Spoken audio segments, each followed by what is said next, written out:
segunda série, tudo bem?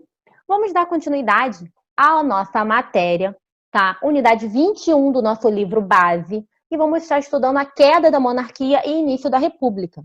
Nós vimos que, né, o Dom Pedro ele vai ficar isolado politicamente, vai ficar completamente perdido devido a algumas atitudes. Tudo começa com a Guerra do Paraguai, né, que os militares vencem e voltam sem prestígio nenhum. O Dom Pedro não cumpre nada do que ele prometeu aos militares. E isso deixa os militares furiosos.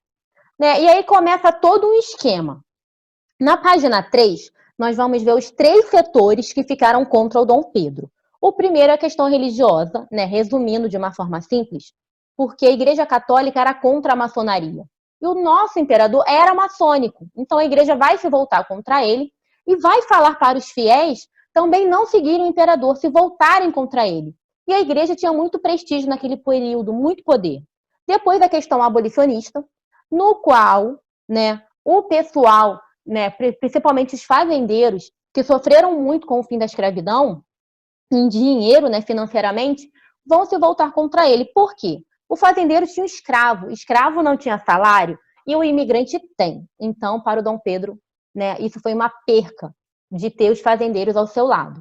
E a questão militar. E os militares, por quererem mais prestígio social, vão se voltar contra ele. E o imperador, sem os militares para fazer a sua guarda, o seu exército, não tem nada, gente, está falido. E aí começa a nossa proclamação da República. Né? No dia 15 de novembro de 1889, acontece a proclamação da República. Os militares tomam o poder e o nosso primeiro presidente é um militar chamado Floriano Peixoto, né? Depois do Marechal Deodoro da Fonseca. A Constituição de 1891 é o que os militares fazem assim que assumem o poder, e dentre as leis que tinha ali era a separação entre igreja e Estado. A igreja era só uma religião e não influenciava mais em nada. Depois veio Floriano Peixoto com a Revolução Federalista em seu governo, que ele já vai ser mega autoritário, então ele vai ter que enfrentar coisas desse tipo.